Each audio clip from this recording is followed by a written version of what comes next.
Good morning, everyone. We're continuing here in the Beis HaLevi on Sinas Chinam, where he's describing the difference between a person that transgresses one of the three cardinal sins and a person who transgresses Sinas Chinam, baseless and senseless hatred of another Jew. And he writes the following: V'zehu shamar akasav. This is what it means in the verse that we quoted earlier from Eicha, when it says the B'tchila v'bayis rishon. In the beginning, it's referring to the bayis rishon, the time of the first Beis Hamikdash, the first temple. And the verse said, Chet chata Yerushalayim. Yerushalayim sinned, an obvious sin. The overall hani shloisha devarim, because what was so obvious?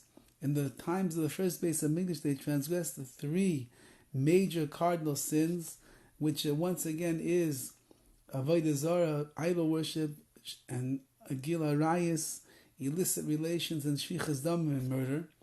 Al kein lenido havaiso. So she's like a nida. A nida is a woman who is in her menstrual cycle.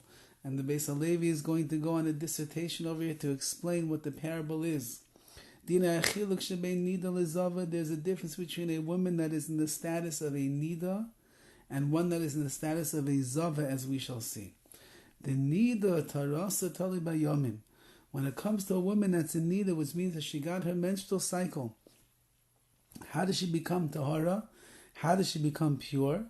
It's based upon the days that pass by. Kesherasa dam pamachas. If she saw a discharge of blood one time, she becomes impure for 7 days. Ubeinim rasa oid, ubeinim loy rasa, whether she saw blood again during that 7 days or she didn't see any blood during that 7 days. It doesn't matter about korcha tumasa nimshach shiva. No matter what, she remains in a state of tomb of impurity for 7 full days. Ve'achar shiva, but after the 7 days, nifsak mimena, it leaves her, the impurity leaves her. That's how it works by a woman that's in nida. However, tuma ziva nimshach le'olam. There's another type of a woman who becomes tameh, that becomes impure, and that's called a zava, and that impurity will continue forever. Ve'ein tumasa teluyim bizman. Her tuma is not dependent upon a time. Rak zvicha livsaik v'limnoi zaynikim. She first has to stop seeing blood, and then she has to count 7 nikim, 7 clean days. Therefore, what does this have to do with the destruction of the Beis Hamikdash? L'chein v'bayis rishon, in the first Beis Hamikdash, haya ha'golos al shivim shana. The golus was decreed to last the exile for 70 years. V'gamim hayosim tshuva, and even if they would have done real tshuva, they would have repented properly. Hayu mucharachim liyois begolus hazman. They were compelled to remain in that exile for the 70 years. V'kichlois hazman, and once that the 70 years would be up, hayu nigolin, they would be redeemed at that point. Gamim lo hayosim tshuva, even if they didn't do tshuva, they're still going to be redeemed, because that was the gezer, that was the decree that HaKadosh Baruch Hu made. Aval b'bayis sheni, but in the second Beis Hamikdash, ein ha'golos tali rak b'tahara u'b'tshuva. The golos, the end of the exile, only depends upon the tahara, the purification and the repentance of the Jewish people.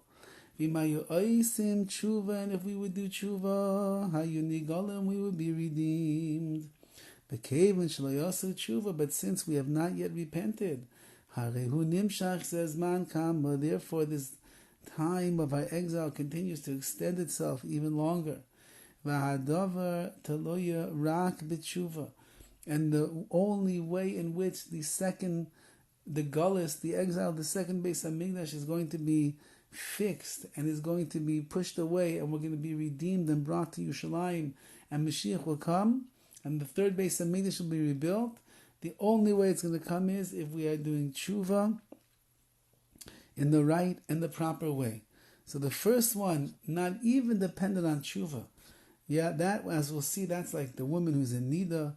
However, the second one, in which is dependent upon our tshuva, which means that there is no end in sight until we earn until we earn it.